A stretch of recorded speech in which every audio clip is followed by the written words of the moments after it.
आगाज में सबसे बड़ी खबर यह है कि सुप्रीम कोर्ट ने पनामा अमल दरामद केस का फैसला महफूज कर दिया है। 3 रुकनी बेंच ने वाजे कर दिया कि फैसला आइन और कानून के मुताबिक करेंगे। जस्टिस अजमत सईद का कहना है कि वजीर आजम की नाअहली का मामला जेरे गौर लाएंगे फरीकैन। सुन ले, इस केस में कानून से बाहर नहीं जाया जाएगा। अदालत ने करार दिया कि केस में बारे सबूत शरीफ खानदान पर था। 1 साल से उनसे दस्तावेजात का इंतजार कर रहे हैं। समाअत के दौरान मरियम नवाज का अपने वालिद के जेर किफालत होना साबित नहीं हो सका।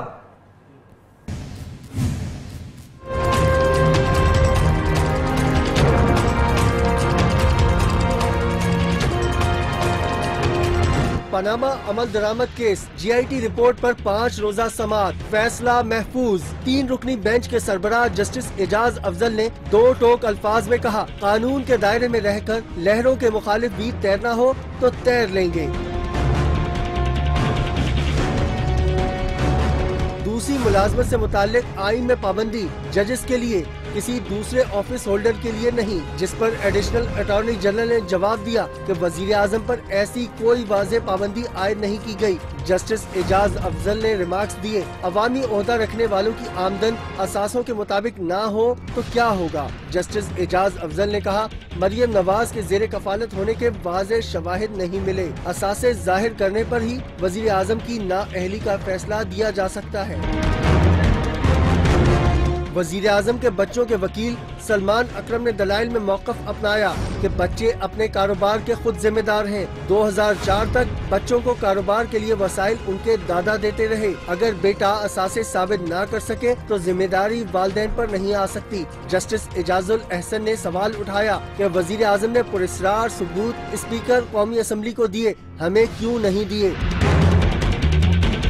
उन्होंने वाजे किया कि फैसला आइन और कानून के मुताबिक करेंगे। अदालत अपने फैसले से पीछे नहीं हटेगी। जस्टिस अजमत सईद शेख का रिमार्क्स में कहना था कि गारंटी देते हैं वजीर आजम की नाअहली का मामला जेरे गौर लाएंगे। दोनों फरीकैन सुन ले, इस केस में हम कानून से बाहर नहीं जाएंगे। तनख्वाह लेने और ना लेने के असरात अलहदा होंगे।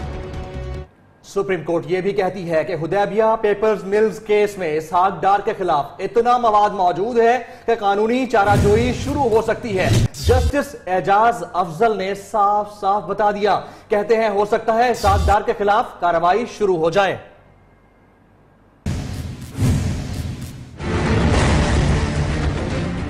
दलाइल में वजीर खजाना इसहाक डार के वकील तारिक हसन ने मौकफ अपनाया, स्क्रूटनी करवा कर थक चुके, ये सिलसिला बंद होना चाहिए। बिला वजह एहतसाब अदालत में घसीटना कबूल नहीं। उन्होंने कहा, इसहाक डार 40 साल से प्रोफेशनल अकाउंटेंट हैं। किसी कानूनी फर्म में मुशीर होते तो यकीनन सब कुछ मौजूद होता। अरब हुक्मरानों के मुशीर बनने पर क्या कागजी कार्रवाई होती है, इल्म नहीं। वजीर खजाना ने गोशवारों में गैर मुल्की आमदन भी जाहिर कर दी और बैनुल अक़वामी ऑडिटर से ऑडिट करवाने की पेशकश भी की। दलाइल पर जस्टिस अजमत सईद ने रिमार्क्स दिए कि क्या माजी की तरह इसहाक डार एक बार फिर शरीफ खानदान के खिलाफ दोबारा गवाह बनना चाहते हैं। मिस्टर तारिक अपने मौक्कल के साथ इंसाफ करें। जस्टिस एजाजुल एहसन ने सवाल उठा दिया, 5 साल में इसहाक डार के असासे 9 मिलियन से बढ़कर 837 मिलियन कैसे हो गए। रिमार्क्स दिए, इसहाक डार ने बेटे को कंपनी हिल मेटल के फंड्स दिए, बेटे ने वही रकम बाप को तोहफे में भेज दी। बेटे से पैसे लेना टैक्स बचाने के लिए था। इसहाक डार ने शेख अल नेहान के 3 खतूत के अलावा कोई दस्तावेजात नहीं दी। जस्टिस एजाज अफजल ने कहा कि हो सकता है इसहाक डार के खिलाफ कार्रवाई शुरू हो जाए। हुदैबिया पेपर मिल्स केस में इसहाक डार के खिलाफ काफी मवाद मौजूद है। तो सवाल ये भी है कि क्या इसहाक डार ने सारा टैक्स रिकॉर्ड पेश कर दिया। पनामा केस की समाअत के मौके पर वजीर खजाना के वकील ने सरबमोहर डब्बा सुप्रीम कोर्ट के हवाले कर दिया। अदालत ने रिमार्क्स दिए कि अब ये डब्बा मीडिया वाले सारा दिन टीवी पर दिखाते रहेंगे। सेनेटर इसहाक डार का 34 साल टैक्स रिकॉर्ड, डब्बे पर वाज़ेह लिखकर वफाक की वजीर खाना ने अपना रिकॉर्ड सुप्रीम कोर्ट पहुंचा दिया। रिकॉर्ड लाने वाले तारिक हसन अदालत को बताते रहे कि वाजिद ज़िया भी शवाहिद का ऐसा ही डिब्बा लाए थे। जस्टिस अजमत सईद ने रिमार्क दिए कि क्या आप ऐसे डिब्बे देकर GIT की पैरवी कर रहे हैं। डिब्बे पर जस्टिस एजाजुल एहसन भी खामोश न रह सके। रिमार्क दिए कि डब्बा अब सारा दिन टीवी की जीनत बनेगा। सुप्रीम कोर्ट में अपोजिशन के वकील ने वजीर आजम को फंसाने के लिए एड़ी चोटी का जोर लगा दिया। नईम बुखारी ने कहा कि वजीर आजम असेंबली के फ्लोर पर झूठ बोलते रहे। शेख रशीद का कहना है कि अगर वजीर आजम नाअहल ना हुए तो उन्हें माफ कर दिया जाए। जमात इस्लामी के वकील तौफीक आसिफ ने दलाइल में कहा, सुप्रीम कोर्ट वजीर आजम की नाअहली का जायजा लेने की पाबंद है।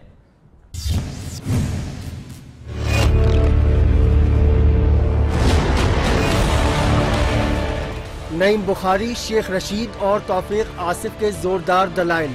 नईम बुखारी ने जवाब अल जवाब में कहा कि नवाज शरीफ अदालत और कौम के सामने सादिक और अमीन नहीं रहे। नईम बुखारी ने कहा कि कतरी खतूत निकाल दें तो 1993-96 से लंदन फ्लैट्स नवाज शरीफ की मिल्कियत बनते हैं। शेख रशीद पुरजोश रहे।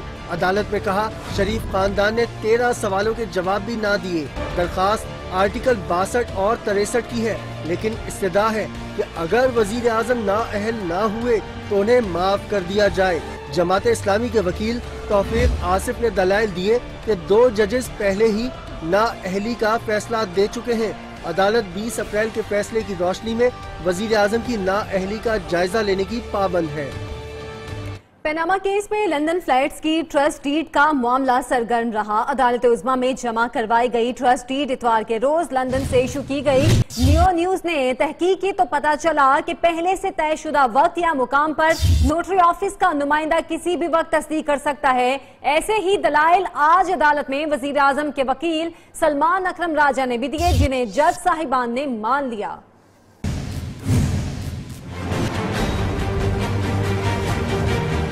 छुट्टी के रोज नोटरी तस्दीक का मामला नियो न्यूज के हकायक अदालत ने भी मान लिए।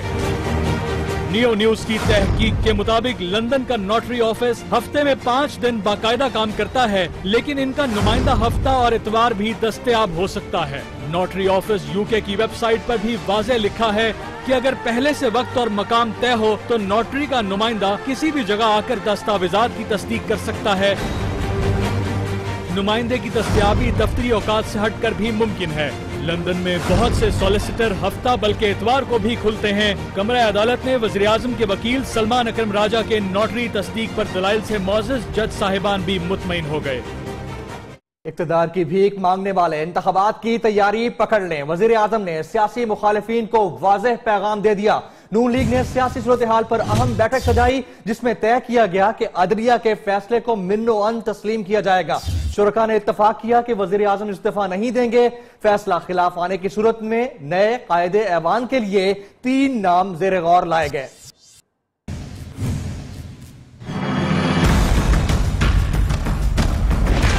बड़ा फैसला आने पर क्या रद्देमल होगा? नून लीग वालों ने मुशावरत तेज कर दी। अहम अमूर पर तजावीज भी देंगे। वजीर आजम की ज़ेर सदारत अहम बैठक में शुरका ने इत्तफाक किया कि नवाज शरीफ किसी सूरत भी मुस्ताफी नहीं होंगे। जराए का कहना है कि मुखालफिन को वजीर आजम ने आड़े हाथों लिया और कहा कि इक़्तिदार की भीख मांगने वाले आइंदा इलेक्शन का इंतजार करें, हम अदालत से सुरखरू होंगे। जराए के मुताबिक इजलास में फैसला किया गया कि हुकूमत के खिलाफ फैसला आने की सूरत में तमाम कानूनी और आईनी ऑप्शन इस्तेमाल किए जाएंगे। आइंदा का हतमी लाया अमल पानामा केस पर सुप्रीम कोर्ट फैसले की रोशनी में तैयार किया जाएगा। वजीर आजम की नाअहली की सूरत में नून लीग ने तय किया है नया कायदे ऐवान अयाज सादिक, एहसन इकबाल और शाहिद खाकान अब्बासी में से किसको बनाया जाएगा। वजारत उज़्मा की दौड़ में दूर दूर तक दिखाई नहीं दिया। चौधरी निसार मुस्लिम लीग नून के अहम रहनुमा समझे जाने वाले रहनुमा, लेकिन पार्टी पर जब भी मुश्किल वक्त आया मंजर से गायब हुए या पार्टी से इख्तलाफ किया, लेकिन जमात ना छोड़ी। वजीर दाखिला की मुशर्रफ बगावत, तहरीक इंसाफ धरना और पनामा केस की तमाम कहानी। इस्लामाबाद से जावेद बलोच की रिपोर्ट में। कहते हैं दोस्ती इम्तिहान लेती है, लेकिन चौधरी निसार नवाज शरीफ से अपनी दोस्ती में इस इम्तिहान देने से गुरेजा ही नजर आए। धरना हो या पनामा केस या मुशर्रफ की बगावत, पार्टी के साथ वफादारी का गुण गाने वाले चौधरी निसार अली खान हमेशा अहम मंजर से गायब ही पाए गए। 12 अक्टूबर 1999 को फौजी बगावत हुई। चौधरी निसार पर पार्टी का साथ न देने का इल्जाम लगा। 2013 में इलेक्शन में धांधली का शोर मचा। तहरीक इंसाफ ने वफाक पर चढ़ाई की धरना दिया। वजीर दाखिला चौधरी निसार ने धरना रोकने की बजाय धरने का वर्ल्ड रिकॉर्ड बनवा दिया। पनामा केस पर GIT की रिपोर्ट आई। चौधरी निसार अली खान अपोजिशन के तानों और मीडिया की आवाजों के बावजूद मंजरनामे से गायब ही रहे। पार्लिमानी कमेटी के इजलास में आए, फैसलों से इख्तलाफ किया और फिर उठकर चले गए। और तो और चेयरमैन SECP जफर हिजाजी के खिलाफ टेम्परिंग साबित करने में भी चौधरी निसार की FIA ने वो फुर्तियां दिखाई कि वजीर आजम भी रंजीदा हुए कि मेरा दोस्त, मेरा वजीर और मेरे ही खिलाफ इंक्वायरी। क्या वाकई ये दोस्ती एक दोराहे पे है? चौधरी निसार इतवार को शाम 6 बजे बाकायदा ऐलान करके सबको बता देंगे। Production team, new news, Islamabad. Tehreek Insaf ने पनामा केस की तफ्तीश करने वाली GIT के वॉल्यूम 10 को पब्लिक करने का मुतालबा कर दिया। इमरान खान कहते हैं वजीर आजम ने कोई नया सियासी, जमहूरी या पार्लिमानी बहरान खड़ा करने की कोशिश की तो साजिश को नाकाम बनाएंगे।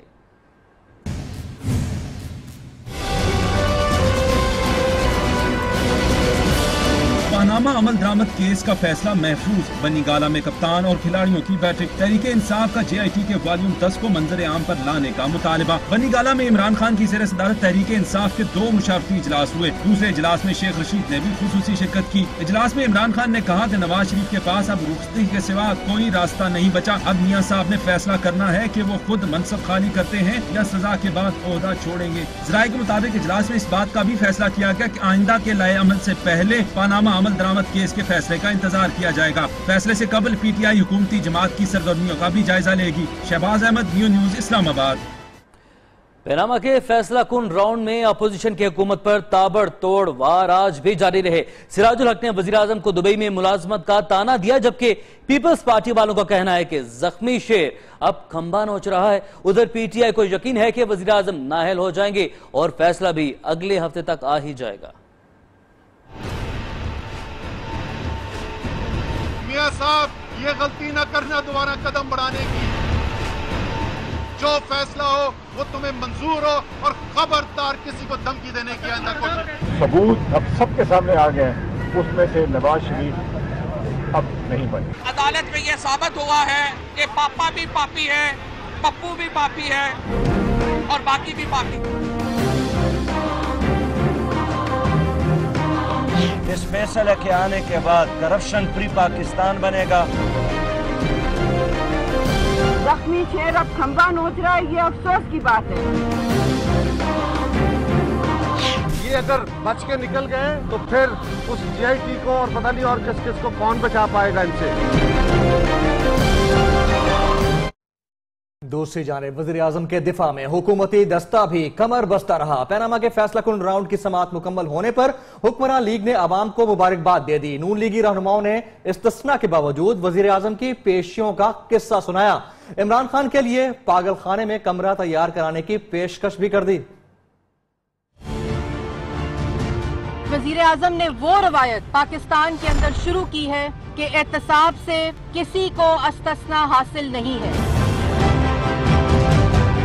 इमरान खान के लिए कहीं भी एक पागल खाने में कमरा जरूर तैयार करवा देंगे। सुप्रीम कोर्ट के डिसीजन के बाद उसने पागल हो जाना है। एक मुकदमा खत्म होने नहीं जा रहा, बल्कि जो सियासी यतीमों का मेला लगा हुआ था उनका आसरा भी आज खत्म होने जा रहा है।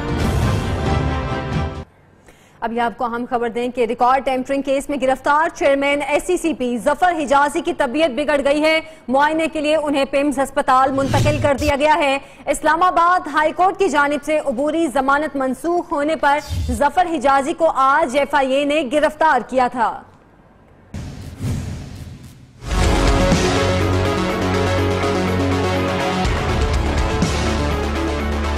चेयरमैन SECP जफर हिजाजी की तबीयत नासाज, पिम्स अस्पताल के इमरजेंसी वार्ड में मुंतकिल। जराये के मुताबिक रिपोर्ट आने के बाद ही अस्पताल में दाखिल करने का फैसला किया जाएगा। सेंट्रल ताहिर महमूद ने जफर हिजाजी के खिलाफ रिकॉर्ड टेम्परिंग केस में दरख्वास्त जमानत मंसूख करते हुए इन्हें अहाता अदालत से गिरफ्तार कर लिया था। FIA एहलकार जफर हिजाजी को प्राइवेट गाड़ी में लेकर चले गए। FIA ने मौका इख्तियार किया कि जफर हिजाजी के खिलाफ मुकदमा शवाहिद मिलने के बाद दर्ज किया। दरख्वास्त जमानत पर महफूज फैसला सुनाते हुए चेयरमैन SECP की दरख्वास्त जमानत मंसूख की थी। और ताज़ा तरीन खबर यह है कि जफर हिजाजी गिरफ्तारी के बाद अचानक बीमार पड़ गए और अब पिम्स अस्पताल में प्रोटोकॉल के मजे ले रहे हैं। फुटेज बनाने पर अस्पताल इंतजामिया, FIA और जफर हिजाजी के लवाहिकीन मीडिया कारकुनों से लड़ पड़े। वाकया क्या है ये जानेंगे अपने नुमाइंदे अजहर शरीफ से। अजहर शरीफ, मामला क्या है ये? जी बिल्कुल, आज जफर हिजाजी को जब गुर्दों की बीमारी के बायस पिम्स अस्पताल में लाया गया, वहाँ पे मीडिया के नुमाइंदे जो थे वो कवरेज के लिए वहाँ मौजूद थे और मीडिया नुमाइंदों ने जब उनकी कवरेज की, उसके प्रोटोकॉल की, जफर हिजाजी के प्रोटोकॉल की जो FIA और पिम्स इंतजामिया की जानिब से दिया जा रहा था, उस प्रोटोकॉल की कवरेज पर वो उसके अहले खाना और FIA जो है वो भड़क उठे। उन्होंने वहाँ पे मौजूद खातून रिपोर्टर और दूसरे रिपोर्टर के साथ बदतमीजी की, उनके मोबाइल छीन लिए। उसके बाद जफर हिजाजी को अंदर बिठाया गया, पूरा प्रोटोकॉल दिया गया, जिस पर FIA इंतजामिया ने और पिम्स इंतजामिया ने भी उनके साथ मिलकर तमाम रिपोर्टर्स और कैमरामैनों को पिम्स की हदूद से बाहर निकाला और बदतमीजी की, उनके मोबाइल छीन लिए गए। और इस पे ना तो अभी तक पिम्स इंतजामिया जानब से कोई ऐसा अभी तक रद्द-ए-अमल है। इसके अलावा गिरफ्तारी के बाद अचानक बीमार पड़ गए हैं। मनाजिर भी आप देख सकते हैं, इस हवाले से अपडेट कर रहे थे हमारे नुमाइंदे अजहर शरीफ, बहुत शुक्रिया आपका। क्या वजह आप यहाँ पर बैठे हुए थे?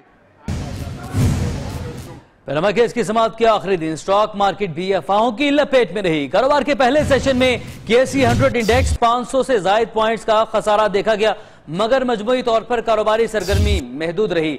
सुप्रीम कोर्ट में पनामा केस का फैसला महफूज होने के बाद स्टॉक मार्केट में कारोबार तेजी पर बंद हुआ। KSE 100 इंडेक्स 234 पॉइंट्स इजाफा हुआ।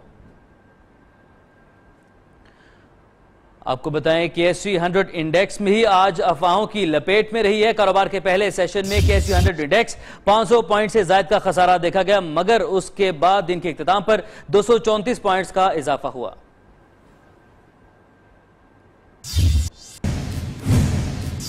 आपको बराह रास्त से चलेंगे वाकन में, जहां पर अमीर जमात इस्लामी सिराजुल्लाह कारकुनान से खिताब कर रहे हैं। लेकिन मेरा ईमान है कि पाकिस्तान में अब अदालत आजाद है। आजाद अदलिया से एक ऐसे फैसले के तवक्को है कि जिसके नतीजे में करप्शन के रास्ते बंद हो जाए, जिसके नतीजे में कमीशन के रास्ते बंद हो जाए, जिसके नतीजे में रिश्वत के रास्ते बंद हो जाए, जिसके नतीजे में इस्तेहसाल के रास्ते बंद हो जाए, जिसके नतीजे में दयानतदारी के हौसला अफजाई हो, जिसके नतीजे में अमानतदारी के हौसला अफजाई हो, जिसके नतीजे में हर उस शख्स के हौसला अफजाई हो जाए जो अपना फर्ज अदा कर रहे हैं और अपनी ड्यूटी सही तरीके से निभा दे रहे हैं। मेरे प्यारे भाइयों, आज सुप्रीम कोर्ट में हमारा केस है, ये मुस्लिम लीग के खिलाफ नहीं है, ये करप्शन के खिलाफ है, ये मुस्लिम लीग के मैंडेट के खिलाफ नहीं है, पनामा स्कैंडल में शरीक लोगों के खिलाफ है।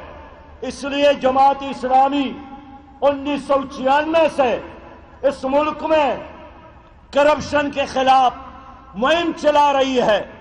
सबसे पहला धरना कादी हुसैन अहमद साहब ने दिया था 1996 में। हमारे कारकुन शहीद हो गए थे और 1 साल कबल जमात इस्लामी ने इस मुल्क में करप्शन के खिलाफ जिहाद शुरू की। हमने ट्रेन मार्च किया।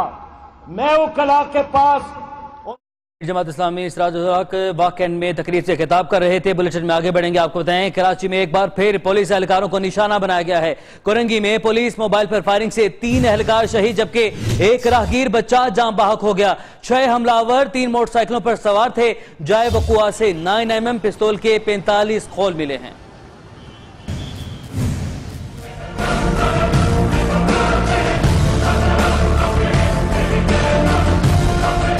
कराची में पुलिस एक बार फिर दहशतगर्दों के निशाने पर।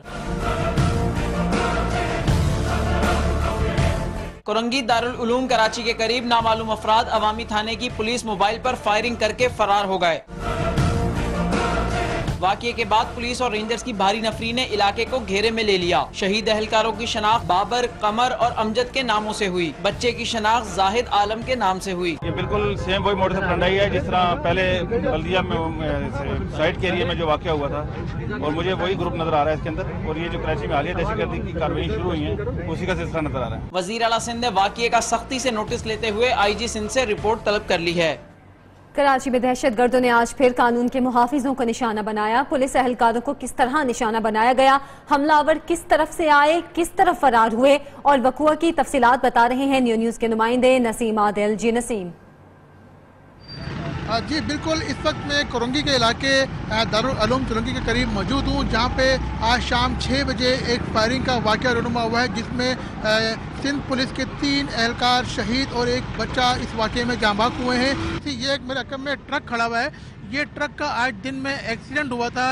उसने एक पुलिस एहलकार को हिट किया था, तो वो एहलकार जख्मी हुआ था। तो ये थाने की मोबाइल जो थी, ये उससे इस ट्रक को थाने लेके जाने के लिए यहाँ पे आई थी कि इसी दौरान यहाँ पे जो मुसल्लह मुल्ज़मान थे, जो 3 मोटरसाइकिलों पर सवार थे, उन्होंने आके यहाँ पे फायरिंग की है। 3 मुल्ज़मान थे जिनके पास 99 पिस्तौल थे।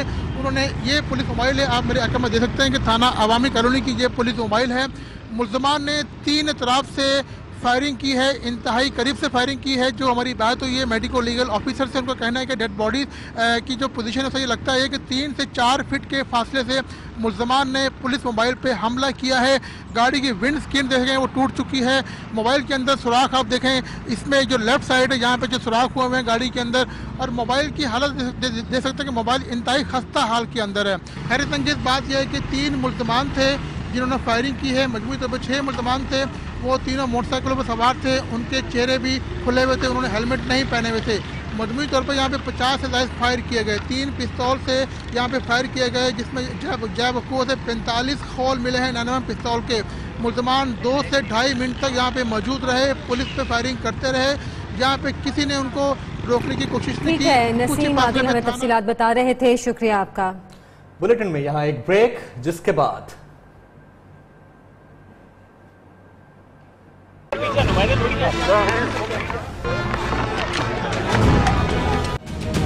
फैसला महफूज, डाइस की लड़ाई शुरू।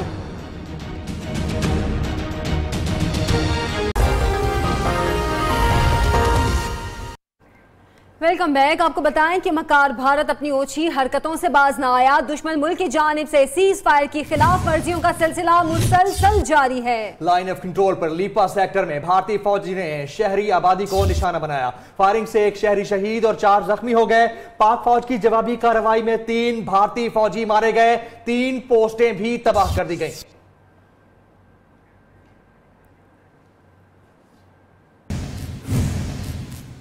एक और जान तहरीके आजादी के नाम। मकबूजा कश्मीर के जिला बडगाम में भारतीय फोर्सेस की फायरिंग से 25 साल नौजवान शहीद हो गया। बडगाम और सोपोर समेत कई इलाकों में भारतीय फोर्सेस और नौजवानों में शदीद झड़पें हुई हैं। दूसरी जानिब मकबूजा कश्मीर के साबिक कठपुतली वजीर आला फारूक अब्दुल्ला का कहना है कि मसला कश्मीर के हल के लिए अमेरिका और चीन सालिसी का किरदार अदा कर सकते हैं।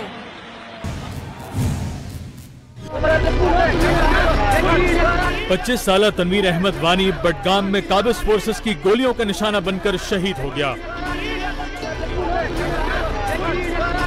बडगाम और सोपोर समेत कई इलाकों में भारतीय फोर्सेस और नौजवानों में शदीद झड़पें हुई।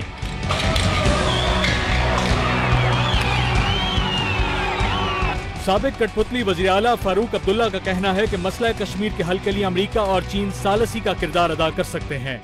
किसी को तो आपको इस्तेमाल करना पड़ेगा, बातचीत करने। हम थोड़ा कहते हैं उनके हवाले कर दो।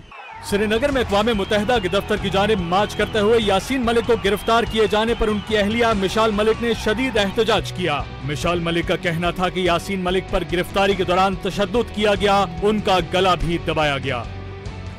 भारत और अमेरिका में कुर्बत बढ़ते ही अमेरिका और पाकिस्तान में खलीज बढ़ने लगी। ट्रंप इंतजामिया ने पाकिस्तान की फौजी इमदाद रोक ली। अमेरिकी मीडिया ने दावा किया है कि वजीर दिफा ने पाकिस्तान को इमदाद के लिए सर्टिफिकेट जारी नहीं किया, जिसके बाद पाकिस्तान को कोलिशन सपोर्ट फंड की मद में $5 करोड़ नहीं मिलेंगे। इससे पहले भी अमेरिका पाकिस्तान को दी जाने वाली इमदाद में $30 करोड़ की कटौती कर चुका है।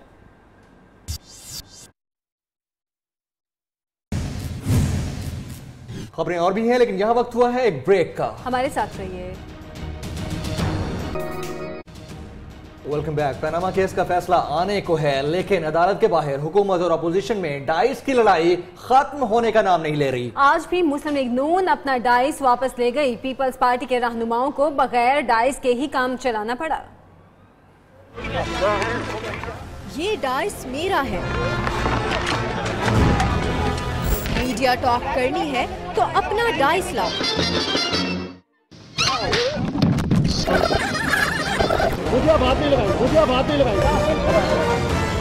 पनामा केस में आखिरी वक्त पर एंट्री देने वाली पीपल्स पार्टी को खबर न थी कि डाइस अपना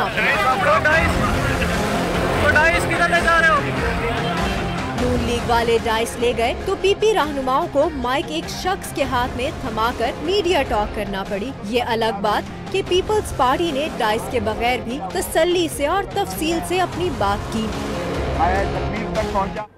पनामा का तूफान अपनी तमाम तर हंगामा खेजी के साथ वक्ती तौर पर थम गया। अदालत ने फैसला महफूज किया तो इमरान खान के वकील नईम बुखारी सुप्रीम कोर्ट की राहदारी में मुखालिफिन को ललकारते नजर आए।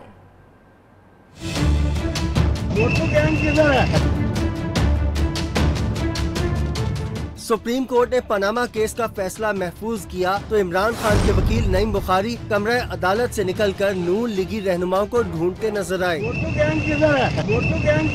पनामा केस की समाअत के दौरान एक अदालत सुप्रीम कोर्ट के अंदर लगी और एक बाहर लगाई जाती रही। हर रोज इल्जामात की नई बारिश होती और जवाबी इल्जामात का तूफान भी उठाया जाता रहा, लेकिन आज नईम बुखारी कमरे अदालत से निकले तो मुखालफिन को ढूंढते रह गए। पनामा के चूल्हे पर कभी हल्की तो कभी तेज आंच लगने से सियासी देख पक कर तैयार हो गई। मामला बनाने में पीपल्स पार्टी ने छलांग तो खासी देर से लगाई, लेकिन अब अपना हिस्सा लेने के लिए जल्दी से पर तोड़ने लगी। पनामा देख से किसे कितना मिलेगा, ये तो इस पर मुनहसर है कि किसने कितना हिस्सा डाला। पनामा केस पर सियासी देख पक कर तैयार। कौन खाए, किसके हिस्से में क्या आए, सवालिया निशान। सुप्रीम कोर्ट में फैसला महफूज होने पर पीपल्स पार्टी ने हंगामी बैठक सजाई। बिलावल भुट्टो ने कुछ मिनट दिए और इजलास खत्म कराते हुए फौरी कराची निकल लिए। बिलावल की टीम ने पहले तो मामले में एंट्री खासी देर से डाली, लेकिन अब पनामा देख तैयार हो गई तो पीपल्स पार्टी वाले भी हिस्सा बटोरने के लिए सियासी धमाल डालने लगे।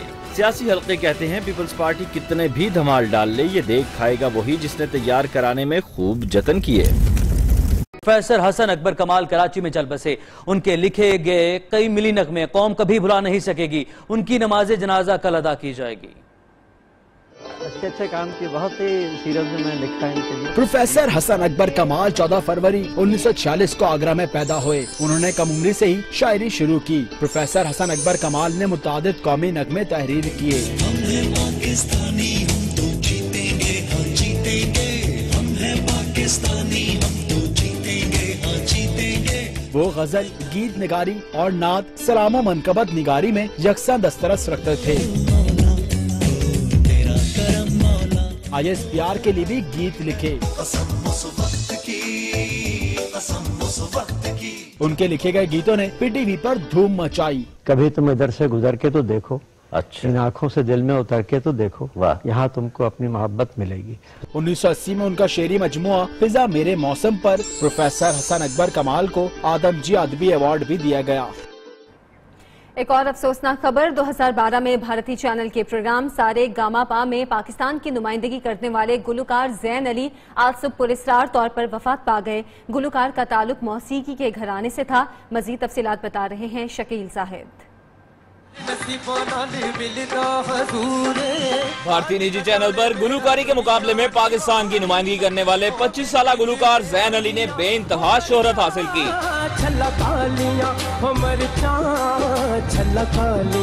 जैन शेखुपुरा पर म्यूजिकल कंसर्ट में परफॉर्म करने के बाद 5 बजे घर पहुंचे और अचानक उनके नाक और मुंह से खून जारी हो गया। उनको अस्पताल ले जाया गया जहां वो जानबर ना हो सके।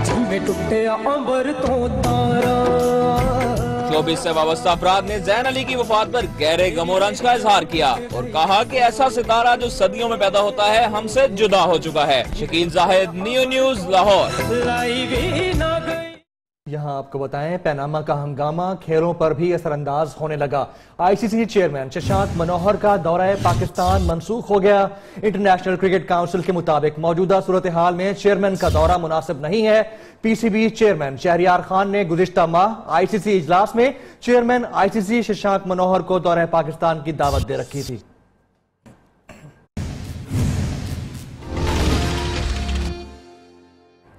जादुई ताकत रखने वाले कदीम आले की हिफाजत 2 पुलिस अफसरों पर भारी पड़ गई। एक्शन और फैंटेसी से भरपूर हॉलीवुड फिल्म ब्राइट का ट्रेलर जारी कर दिया गया। फिल्म 22 दिसंबर को रिलीज की जाएगी। Magic wand. We're gonna keep coming. Let's do it.